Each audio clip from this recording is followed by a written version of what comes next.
how did you get started making children's costumes and accessories? There's kind of two angles on that. I mean, I got started on the business basically because I had a baby and Mhm. I'd been working as an adjunct professor, and it just really wasn't sustainable.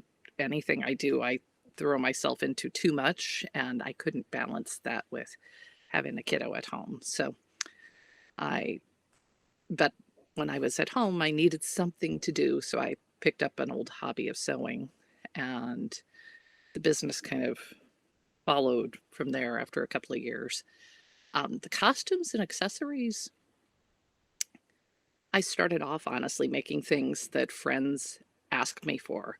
Hey, my 1.5-year-old is exploding out of their infant bath towel. Could you make something?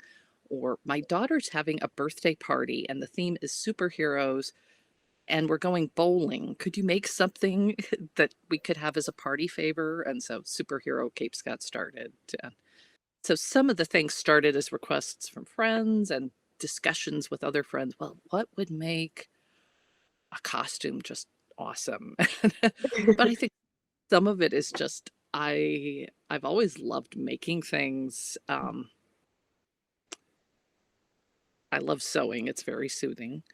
Mm. And I love dressing up. And as an adult, there aren't that many opportunities that keep you in the realm of socially acceptable people. Um, So making costumes for kids, I kind of get that vicarious thrill of putting together something that's going to be fun for someone. And pretty early on, I realized I want to do things that allow those small people out there to dress up, make believe, and have it be on a daily basis, not just Halloween. Because it seems like in the States, we're just very focused on it's just Halloween or costume parties and Mhm. dress up and make believe. It goes in and out of vogue. It's not such a Yeah. big focus in the States right now, but say in Australia and other parts of the world, it seems to be much more a part of childhood. So I thought, well, let's see what I can do to pitch into that because it seemed I remember dressing up as a kid and it was awesome. And Mhm. what can I make that will help bring that to kids and put them kind of in charge of their playtime? So. Yeah, I love that. So, how long have you been sewing for? Oh, wow. I started sewing. My mom taught me when I was around 14 to use a sewing machine, but I remember a couple of really awkward hand sewn projects when I was probably around 5 or 6 with, stitches this long. And Mhm. my mom gave me the really chunky embroidery needle that was like blunt at both ends. So I had kind of always, but oh, if I were to do the math, we'll just say well over 40 years. Nice. That's awesome. So, how did you end up pursuing the Rowdy Ladybug full time? Oh, some of it was once my daughter started school. Mhm. Um, it was decision time. Did I want to go back to trying to do some sort of part-time college teaching? What was going to allow me to be home when I needed to? Because once you have a school-age kid, I mean, I don't know how other parents do it, to be honest. Mhm. But I was really enjoying the business, and it seemed like the logical time to put more time and effort into it. So it really came a lot closer to full time about 7 years ago when my daughter started elementary school full time. Nice. So, was it just from making costumes for your friends' kids, and then you just started like, hey, maybe I should do this to the masses? Well, I've had an Etsy shop for a little over 10 years. Okay. So that started pretty early on. It was just having the time available to Mhm. it, because I started off sewing during nap time, because when they're little, there are all those little bitty naps. Yeah, I that's great. and every kid's different, mine only took 30-minute naps, so it'd be like, quick, do something. And it was either power nap myself Mhm. or, I started sewing. And because I some of the tedium of having a toddler, and they're so interesting. And then there are other times where it's just like, I watch one more episode of Team Umizoomi, Yeah. I'm gonna start singing songs to people in the grocery store, and maybe Yeah. so it some of it was a way to keep my mind busy. And probably around 5, 6 years ago, I started getting more interested in marketing. I ran across Deborah Engelmeyer online and realized, I can market things to people without it being this dirty, sleazy sales pitch that, I feel like I'm selling used cars and Yeah. people are going to run from me on site. So it's been a gradual ramp up, but it's hard to put a starting point on the business. Yeah, that's so cool. So I guess doing it while your daughter was napping, it's almost like it helped you like remember who you are, feel like yourself again. And Oh, yes. yeah. Like so many moms, it was just like, okay, the phrase just a mom is such a loaded phrase, but so many of us use it, whether referring to ourselves or other Mhm. people. And Yeah. I'd been working full time as a non-tenured professor for 6 years, and it was like, Yeah. oh wow, okay, now I'm teaching labs part time. Okay, now I'm not teaching at all. What am I going to do next? I have no idea. And Yeah. after all those years of higher ed, it was like panic.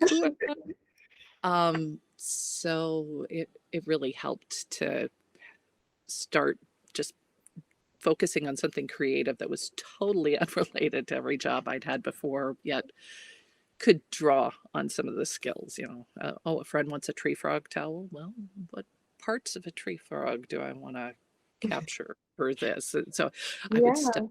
dozens of photos. Okay, where's that boundary between whimsy and realism to make Mhm. it feel like a tree frog, yet it's made of terry cloth, it's a towel, so it's Oh, clearly not going to be a realistic tree frog, but yeah. what's the essence of it? Or Yeah.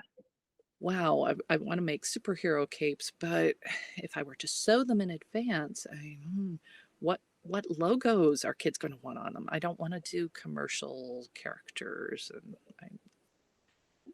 beyond copyright infringement. It was like, oh, it's so easy to replicate things kids see on TV. Is there a way I could come at this so that they could design their own characters? Because I'm a 70s baby. We grew up, you would grab a pillowcase, tie it around your shoulders, and be like, I'm super or whatever. Yeah. Uh, but I know there's an expectation with kids now to have costumes that are a little more realistic. So I'm like, how can I meet that and still put the kid in charge? And as a parent, I'm also thinking, wow, kid likes Batman this week and a different hero next week. And Mhm. that's a whole lot of capes. So can I make something that could be changeable? Yeah. And so, all of those questions were part of how I got to where I am now. That's Um, so cool. It's like you're balancing reality with, imagination. And I guess that's kind of what kids do all the time anyway. yeah, that's the goal. That's what I Mhm. remember doing as a kid.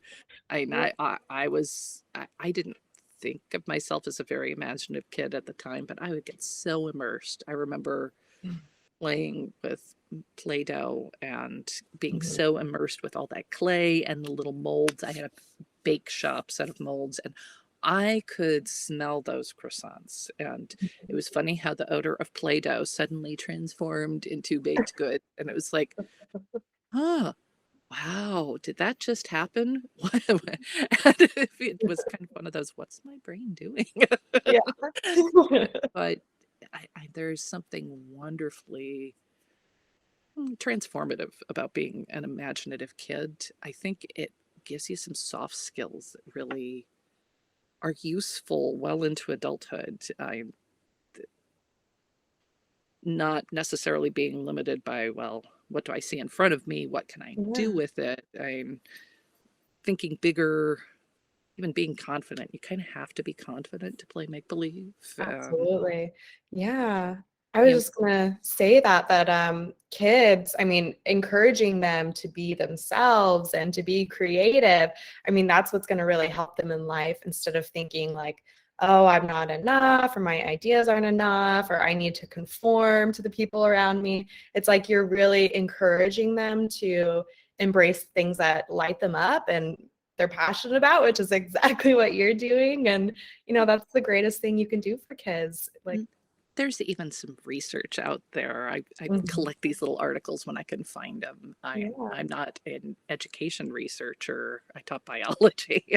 Oh, that's so cool. I researched protein structure, things much, much smaller than a Yeah. cell, and get really good at, you know, uh, Mhm. graphics to help people visualize it because there's no showing. Yeah. But I was interested in education, and now anytime I see research on play, the research part of my brain is like, oh, what do I have here? And there was even a study some number of years ago, probably 5 or 6 years back, showing that when kids were encouraged to dress up, I think the example was like superheroes like Batman, but um, if they were given problems to solve while dressed up, they would approach them a little more confidently, and Mhm. they would have more faith in their ability to solve problems. And I Yeah. keep wondering, how does that spill over into later skills and Mhm. life? Um, Yeah. Can't hurt, might help. Yeah, absolutely. I love that. So I have a 4-year-old and she is obsessed with princess dresses and like princess shoes. And whenever she goes to daycare, like at least 2 to 3 days a week, she wants to wear one of her costumes. And I let her, and I keep thinking like similar, like, who am I to tell her, like, no, you can't wear this. You have to wear this and conform, especially when it brings her so much happiness and joy and probably safety too. And as mom of a middle schooler, Mhm. that time during which they can be themselves with really no judgment.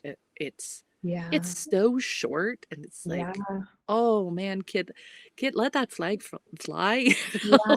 Whoever you want to be, go for it, Mhm. because they don't get a second chance at being little and imaginative. And before you have a kid, everyone tells you, "Oh, childhood passes so quickly," and it's like, yeah, yeah, yeah.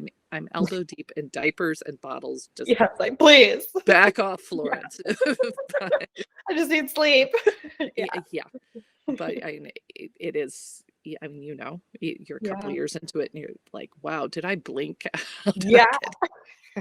So, and Yeah. my daughter's almost 12, but I'm thinking, well, if I can come up with some things that'll bring some joy to other Mhm. small people, I could be doing worse things with my life in the world. Yeah, absolutely. I love that. Awesome. So what's your favorite thing to design? Oh, wow. I've slowly been trying to shift the focus of the shop to costumes for pretend play. Mm. Um, Although I still love designing the bath towels and bath mitts. Yeah. My daughter has been after me for years. Mom, you need to make kind of mommy and me sets where you've got like the hooded towel for the kid and a matching bath mitt. And I was like, oh, I don't know, honey. They're pricey to begin with. She's like, Mom.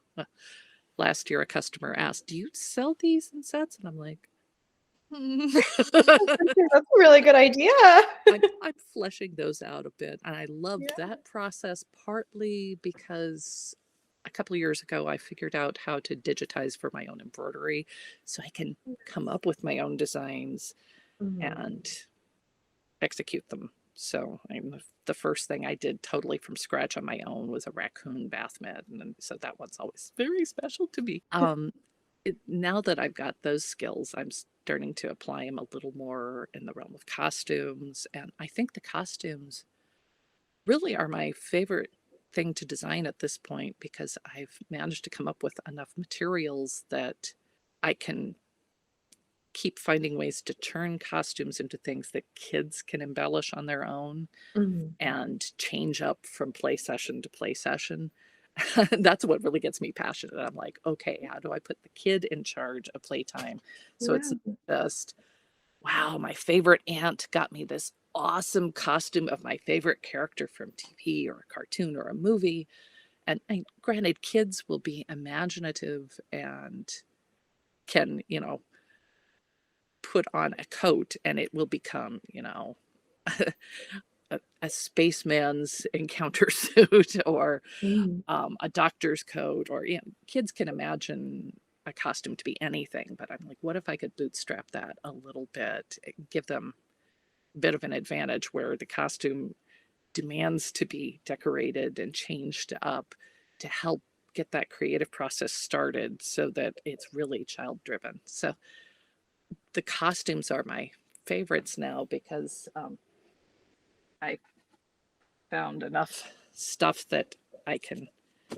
I found materials that will work really well with hook and loop tape, like Velcro. Cool. Um, and so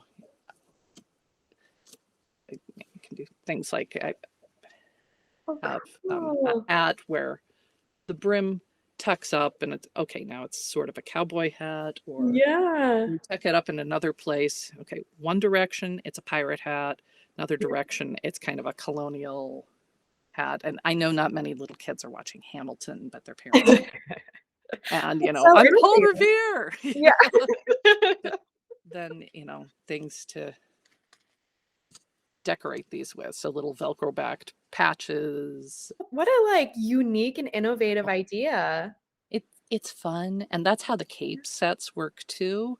Uh-huh. And what I like is, I've got a few little DIY kits on my site now. And Oh. honestly, it's just hook and loop tape to sort of get bootstrap the idea. But I mean, so Mhm. many kids like crafts.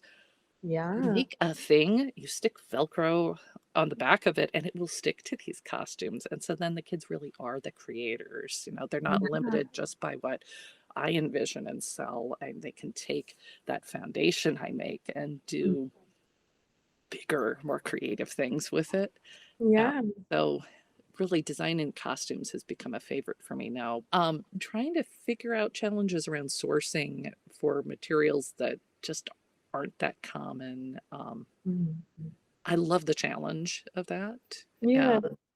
And I guess that's one thing with in your own business. There are just kind of an infinite number of challenges, and figuring out the marketing is a challenge, figuring out the construction process is a challenge. And honestly, this isn't necessarily true of all creative people, but there does seem to be a trend. Keeping myself on task and organized, that is the biggest challenge of all, because I have bought so many pretty planners, and then one day I close them, and then the next day I sit something on top of them, and pretty soon it's like, where'd that planner go? I haven't opened it in 3.5 weeks. Uh, so that does not help with the planning. Yeah. And on the desktop of my computer right now, I'm pretty sure I have 3 dozen electronic post-it notes, keeping track of little threads of thought, because at least there I know where they are. Yeah. But um, Well, at least you got a system, the post-it notes. right, yeah, I'm always in search of the system that works Yeah. better, and Yeah. short of there is no software that will reach out of the computer and bop me in the nose and say, "Hey, you." Weren't you going to send out an email this week and pin a couple more pins on Pinterest? Hey. So, what tips would you give to someone who's just now designing clothes for children, or just now starting to design clothes for children? Well, I certainly anytime that you can make things washable and dryable and easy care, I mean, that's huge for any parent, because I think many of us have had the experience of taking something faux fur and running it through the washer and dryer and having it come out crunchy from the dryer because it melted. Mm. Uh, and I'm noticing a lot of, especially adult clothes, but some kids' clothes too, are coming with the most conservative care instructions possible in terms of care tags are supposed to tell you the proper way to clean and dry something that won't damage it, and it's supposed to be potentially the roughest method that the item will tolerate. But Mhm. what I'm seeing is a lot of things are labeled with basically the safest method because the care routine hasn't been tested. So a Mhm. lot of things are line dry, flat dry, drip dry. And Yeah. sooner or later, you run out of space, especially if you have 8 bazillion kid clothes in your house. And Yeah. if you're blessed with a child who likes to change clothes 3 times a day and is not a pristine eater, Mhm. so I, for kids' items, easy care is a big thing. Organic materials, when you can get them, are great. Although I find I tend to go for cotton polyester blends just because they don't wrinkle. Because how many of us really like to iron? And if Right. it's a kid's costume, do you want to iron it? No, no, you don't. Definitely You just not. want to hand it to child and be like, go play. I want to drink my coffee. Uh, Mhm. and I don't um, produce things in a full range of sizes. I tend to design costumes so that they'll fit a large range, but I don't have like size 4, size 6, Mhm. whatever. So that for someone designing kids' clothes, a lot of the challenge is in the sizing. Um, Mm. for costume wear, one of the fun things is figuring out, okay, what are sort of the pinch points for design? Where does it need to fit to stay on like a toddler in size 4T, yet have enough room that a enthusiastic 8-year-old who's a little big for their age can still fit into it and be able Yeah. to move without popping seams. Yeah. So um, those would be the things I would be thinking of. They're a little Yeah. niche, but No, oh, that's super interesting. You have a very interesting take that I think hopefully more people will be going towards. I mean, making them so versatile, like making it so that you can do lots of different costumes with one article. I mean, as a parent, I'm like, yep, check, check, check, check, sign me up. well, It doesn't thank you. wrinkle. I'm hoping I'll find more and more Laurens out there that way. We're there. Did you hear that, everybody? Yeah. Perfect. So, do you outsource any of the help with your business? I do. I have a couple of local people. Often they're moms who are working from home or stay at home because they have either kids who are not yet in school or kids who are coming home from school and they need to be home. So if they're working outside the home, it's part time. Um, or I have one or two friends who work full time but also like to sew. And so I Mhm. will outsource small jobs to them Yeah. um, to basically take care of a lot of the basic steps in production, like cutting things out. For things that for fabrics that ravel, I'll have them edge finish them for me so Mhm. that I can do some of the final assembly for things that I'm really particular about. Yeah. Like top stitching has to be parallel with the edges. I get kind of anal retentive about some of that. I'm like, no, this isn't cute. Um, or, three-dimensional things like ears on a hooded towel. I'm like, no, no, the cat ears have to point forward but angled slightly like a real Mhm. cat. Never. Mhm.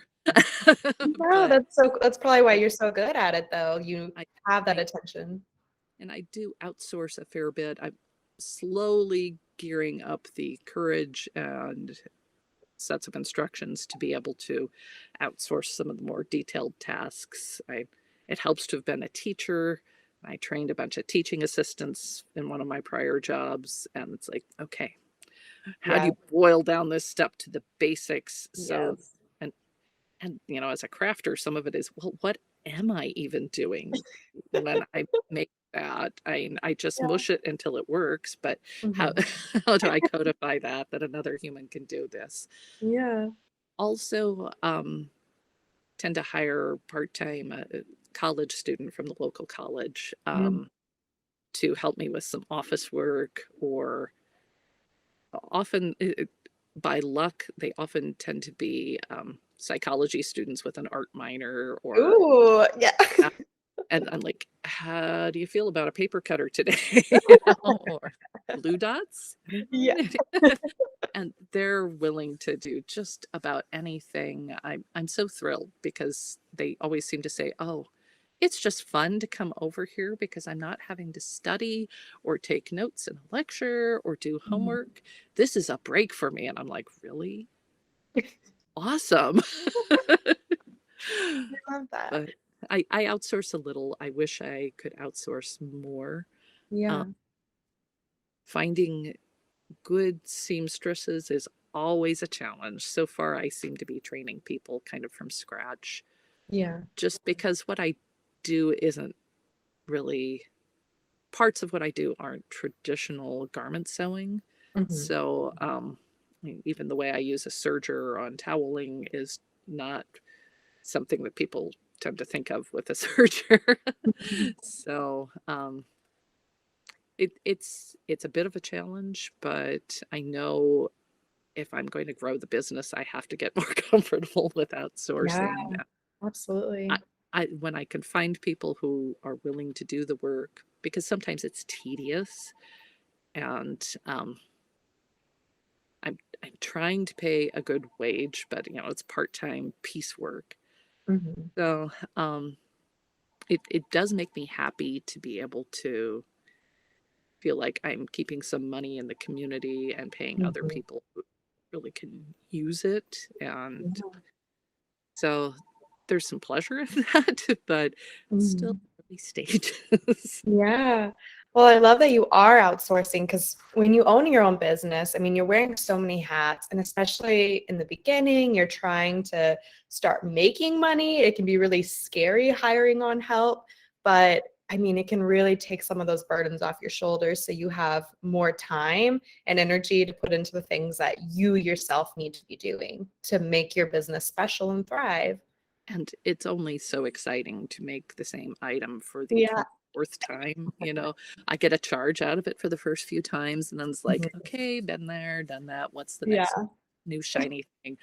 Um, but I've found outsourcing really ends up being helpful in other ways because just as a mental exercise, you have to figure out, okay, I'm having someone cut all these odd shaped items. What Mhm. am I paying them per piece? What's Yeah. going to be fair? And trying to encourage the women who work with me, hey, we women have a bad rap as negotiators for ourselves. So I'm encouraging you now to Yeah. think about how long this took you, think about what I'm paying you, and come and talk to me if you don't feel like it's fair. Yeah. And um, sometimes they're just like, oh, I'm just happy to get any money. And I'm like, I know, but your time's important. And Mhm. for me, it's helpful because just thinking about, okay, what do I need to pay someone, whether it's me doing the task or someone else? What is this task worth? All right, how many of those different tasks go into each item?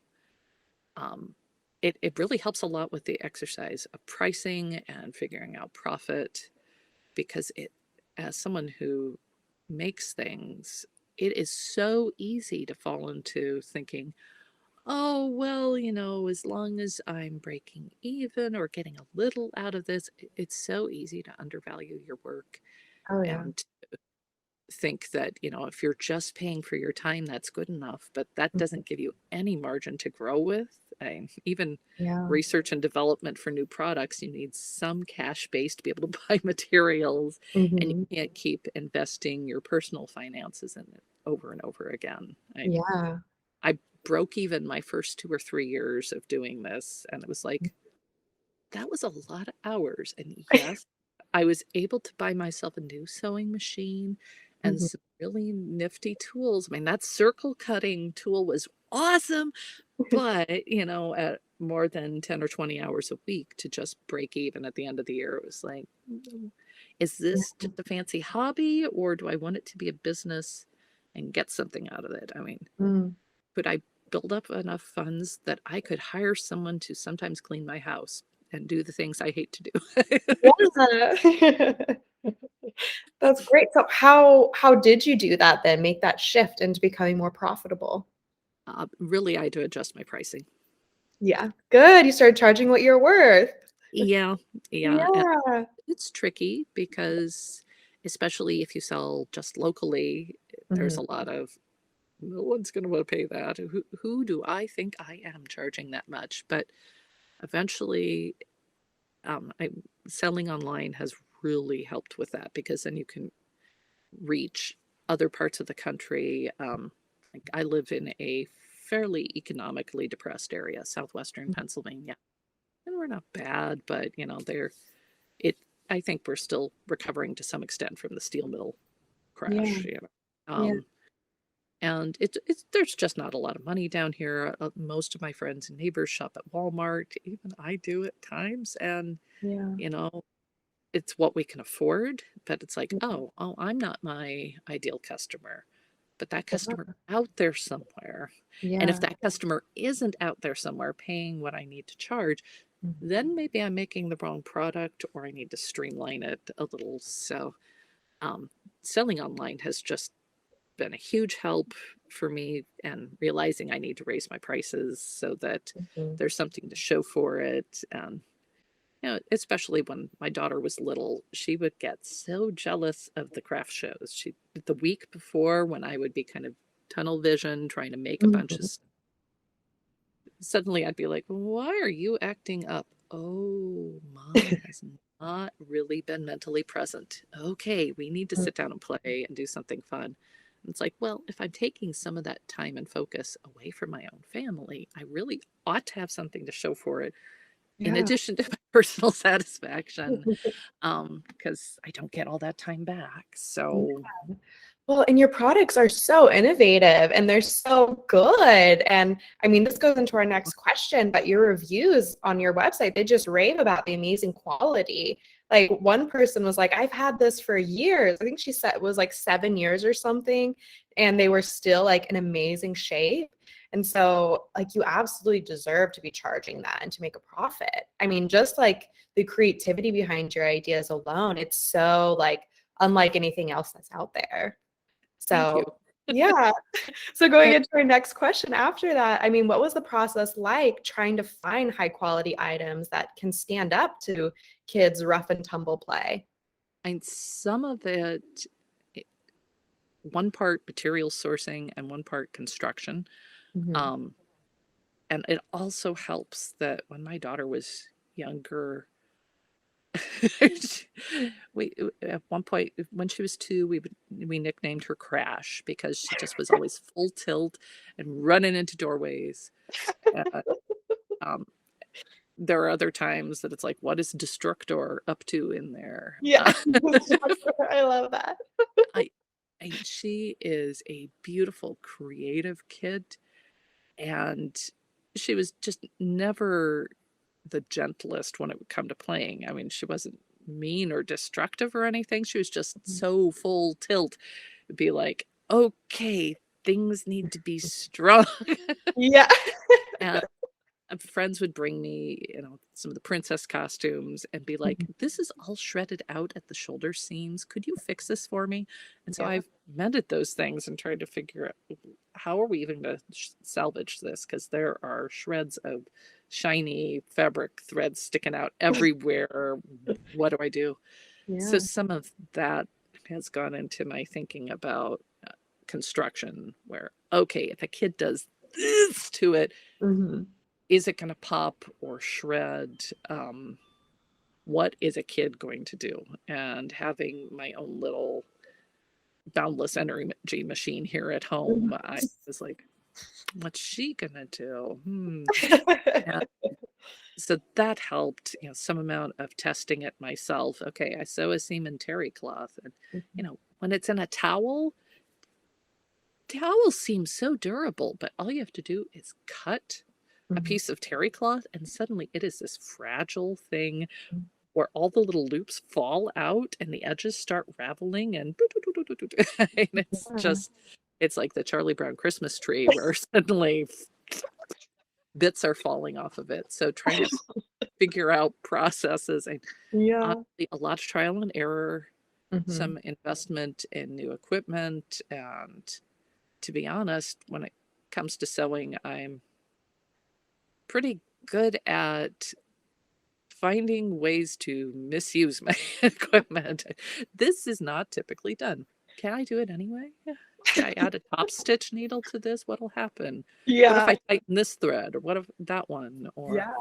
what is this woolly nylon stretch thread of which you speak? Oh, I So, love that. I mean, that's why you're such a good entrepreneur, because you have that brain that wants to think outside the box. and I think having worked in a science lab, even as an undergrad, and being just like, well, here's a pile of catalogs. See if you can find the who's it that does what's it. Mhm. Good luck. Yeah. Um, this these problems are far less intimidating. One of my chemistry professors described me as grindingly thorough at one point, and it was not meant as a compliment, but it has been a resource. So take that, Dr. Brockwell. Yeah, hey, it led you where you needed to Shaped me. go. Yeah. So, what would you say has been the hardest part about owning your own business? Oh, wow. Time management, pretty Yeah. much. I'm trying to find the balance between the things that are fun to do and the things that have to be done. Mhm. And also trying to get that stuff done while being present mentally and physically in the rest of my family life. Because Yeah. um, I totally get tunnel vision when I'm excited about something. And Mhm. I remember when my daughter was an infant watching a few movies. I think one of them was Flash of Genius, about the guy who invented the windshield wiper. And then there was some other Mm. one we watched. It was somebody on one of these endless kind of Don Quixote legal challenges to have his ideas recognized, and he had the file Mhm. boxes around him and his family had left him. And I Yeah. watched these movies and I was just like, okay, universe, okay, I get the point. Yes, I tend to over focus when I'm excited about something, and I don't want that to spill back on my family. And that's always a battle. Yeah. Especially without having traditional hours or a boss. I mean, aside Mhm. from the cats that supervise me, Right. they don't care when I come to work as long as I feed them. Yeah. So, And they um, can probably sit on stuff, test the material. the number of times I have pulled a cat out of a pile of toweling, and I'm like, Oh yeah, I would sleep with not put out your murder knives and clutch that. Oh no, no claws, no, no, you that. snagged it. Murder You know? knives. I love that. I love So, cats, but oh. yeah. They've got their own personalities, you know. They're not eager to please like dogs. They're like, you please me. And there's something about people who sew and cats. I know so many of them who have cats, Yeah. and Yeah. like, oh wow, look, the little bugger is trying to eat thread. I'll be back later Yeah. because we don't want exploratory surgery, so I have to Yeah. intervene now. And Perfect. but yeah, just everybody talks about work life balance, Yeah. and Yeah. um, when you don't have a boss or supervisor or workplace to blame the imbalance on, Mhm. it's really sobering when you're just like, wow, I'm Yeah. having to keep my own best and worst tendencies in balance, and Yeah. just not just following the shiny thing, Mhm. whether it, in my personal life where I'm like, oh, a new thing I could make, honey, you fix dinner. Yeah. Or even in business, like, oh, a new fancy thing I could make. Oh, a problem I could solve. Maybe I'll Mhm. test out this thing, Oh, as opposed to balance your books. yeah. Yeah. Cut the other stuff out. Balance the books. Mhm. Make sure there's enough in the business checking that you don't start getting fees, and just doing all the maintenance tasks that aren't fun but are really necessary. So I'm gonna kind of jump around questions real quick. So as a owner, kind of going what you were just talking about, I mean, what tips do you have for not letting it take over your life? Oh, planning. Yeah, It's not my strong suit, but um, the sticky notes. planning, having some vision for, well, what do you want your life to be like? And Yeah. okay, what are you going to do to make that happen? Mhm. Because when you're not your own boss, there is some amount of you can go through it on autopilot. Maybe not if you're extremely motivated and you want career advancement. And Yeah. when I worked for other people, whether it was as a teacher or a researcher, I never really had that much drive. And there Mhm. would be plenty of days where I could just go and do the thing and then come home. Yeah. Um, but now it's just like I do have to be strategic. So I'm Yeah. planning. It really comes down to planning and having some sort of cycle, like whether you're doing a quarterly review with yourself or Mhm. checking your books at the end of every week or once a month you record all your stats, having some sort of regular check-in process to say, okay, am I staying on task with the business? How about the rest of my life? And I can't speak for anyone else, but the whole pandemic thing just pretty much was like, oh, my schedule. Yeah. Habits, what are those? I'll Yeah. get back to those eventually. Right now, I'm just trying to figure out, what am I doing 5 minutes from now? Is my kid doing her homework? Mhm. Is the internet signal adequate that I can watch Netflix while Yeah. I'm working? Ooh, yeah. Is my husband teaching remotely? Mhm. Am I Yeah. making too much noise? Yeah. Ugh. Yeah, So, that's so interesting. That is a whole 'nother dynamic with the it, pandemic. oh, it's been a great excuse for being disorganized, but now everyone's back at school and I'm Yeah. back to it. Yeah. But yeah, organization and some amount of planning, Yeah. figuring out, if you don't like rigid planning, what broad strokes you can put Yeah. or to keep yourself on track. I love that. And earlier you said something about like being present, like your daughter being like, okay, I need to play with her or something. So it sounds like really being present in what you're doing so that what's in front of you, you can kind of give your all to. And not giving into that temptation to have too much tunnel vision or Mhm. following the shiny squirrel. Yes. That's one of the dangers and one of the benefits of working for yourself. It Yeah. all comes back to you, and Yeah. it, for me at least, it's forced a lot of introspection and a lot of Mhm. self-knowledge, which I'm really grateful for. Yeah. Hasn't always been pleasant, but I'm really grateful for it. Yeah. That's awesome. So, what's your favorite part about being a business owner? Mm. To some extent, getting to do what I want. Yeah.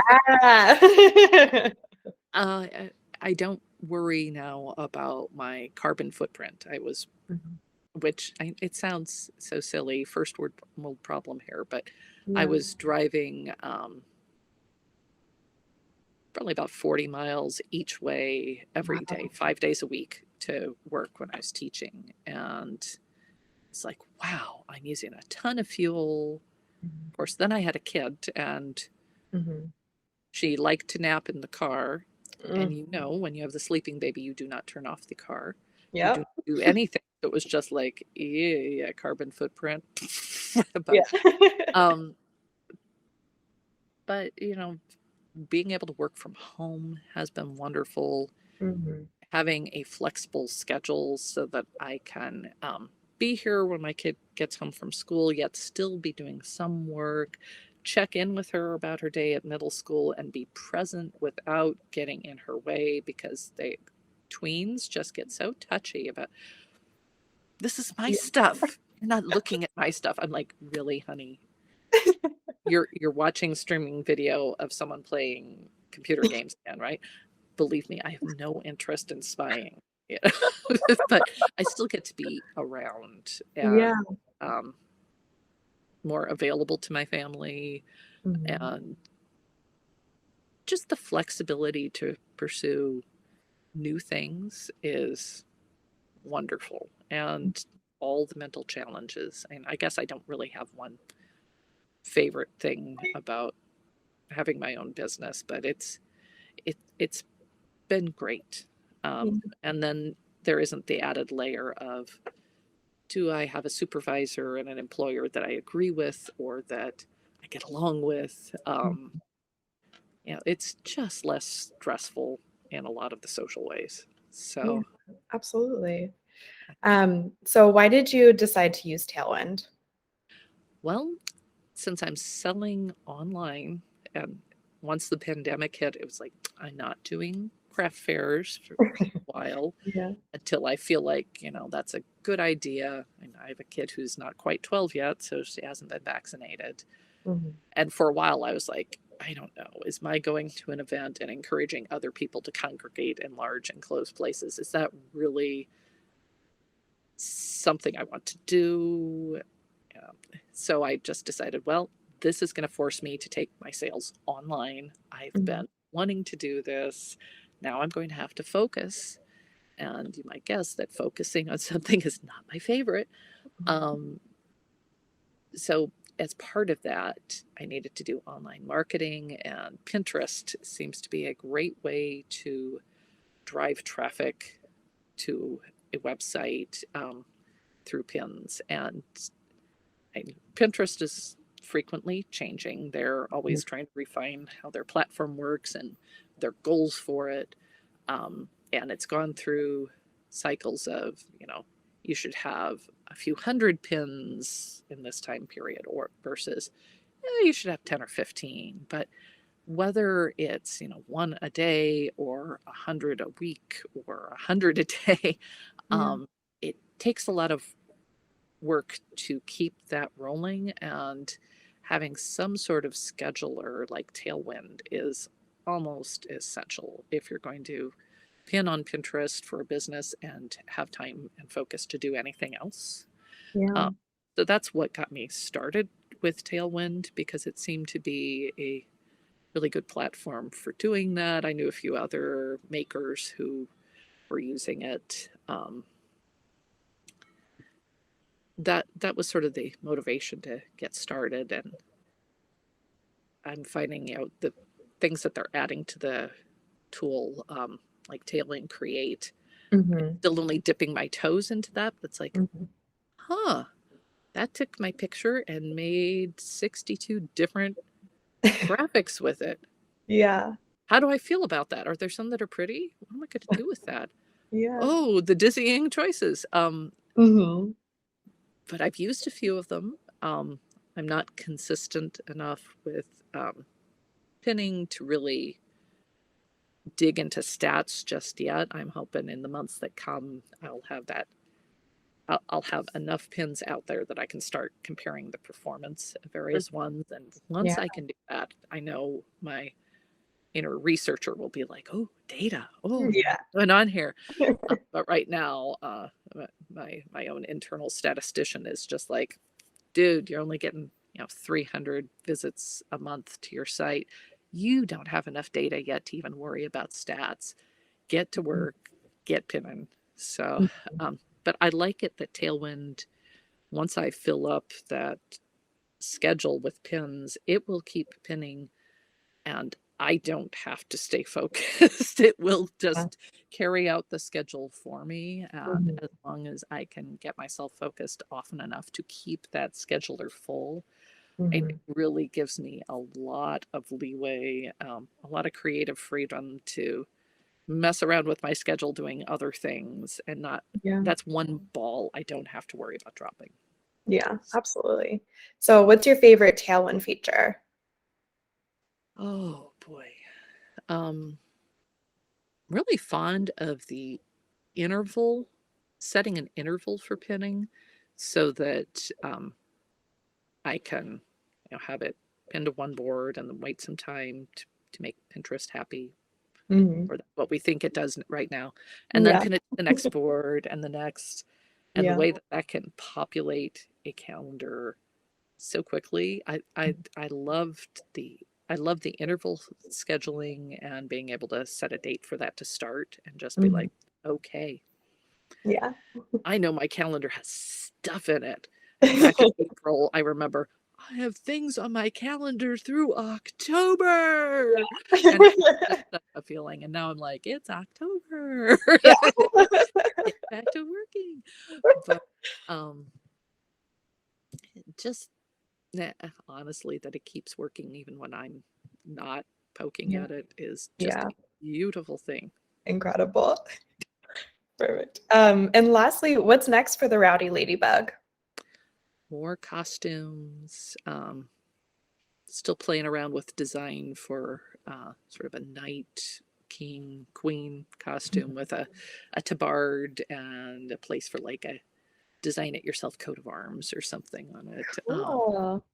And more bath mitts that coordinate with towels to Nice. make my almost 12-year-old happy and a Yeah. pack all of my customers. Yeah. She should get like a little commission or something for, for her idea. Oh, don't let her hear Yeah. that. She'll be like, Mom. Yeah. You, And I'm like, you get honey. plenty of commission from your housing and your food and helping with Right. your homework. And the endless collection of stuffed animals. My Mm. love for cute fuzzy things, it has passed on. Did you leave room in your bed for you, or is it all stuffed animals? Yeah, it's my 7-year-old. Her bed, her side of the bed is all just stuffed animals, wolves and dogs everywhere. It's her little wolf pack. That's sweet. It is sweet. Well, thank you so, so much. This was such a great interview. I had such a great time getting to know you and talking with you.